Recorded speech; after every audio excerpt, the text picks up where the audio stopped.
Si vous êtes né au début des années 2000, cette phrase-là vous dit probablement rien. Êtes-vous fumeur, non fumeur? Mais il y a pile 20 ans, c'était la fin d'une époque au Québec et en Ontario. Fumer dans les bars et les restaurants était interdit. De tout temps, fumer de cigarettes et bars ont toujours été intimement liés.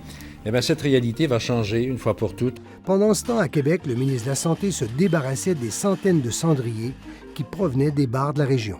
Premières heures de sevrage. Oui, ça a l'air intense, puis ça l'était. Avec un verre, une cigarette, c'est toujours bon. La nouvelle réglementation était loin de faire l'unanimité. Là, c'est pas de choix du tout, c'est de la dictature.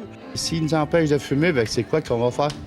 Où qu'on va relaxer? Je trouve que la cigarette, c'est ce qu'il y a le plus dégueulasse. T'sais, moi, je fume pas, fait que j'ai pas enduré la fumée. Là. Ça devrait être au choix du propriétaire. Tu vas avoir un bon fumeur ou pas fumeur. C'est tout ça bien stupide. Ils sont capables de nous en vendre, alors je crois que j'ai le droit d'en fumer. Ça fait 20 ans que je respire votre fumée de cigarette et que vous brimez mes droits. Maintenant, c'est à moi de vous faire chier pour les 20 prochaines années.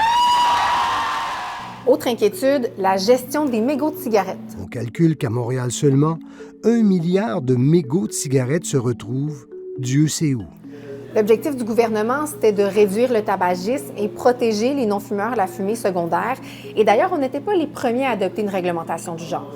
Avec sa nouvelle loi, le Québec a maintenant sa place parmi les États les plus sévères de la planète, tout comme l'Ontario d'ailleurs. Nulle part dans le monde il s'est produit de catastrophe ou de fin du monde. Pour vous donner une idée, en 2005, les fumeurs représentaient 24 de la population québécoise. Ça a changé très rapidement les habitudes des fumeurs. L'Institut national de santé publique du Québec a sondé les fumeurs avant et après l'entrée en vigueur de l'interdiction.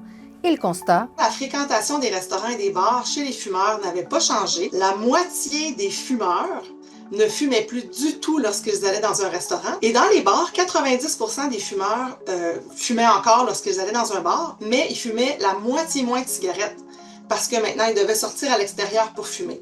Donc, en l'espace de seulement 1 an et demi, chez les mêmes personnes, on observait des changements quand même importants. Et 20 ans plus tard, voici le portrait du tabagisme au Québec.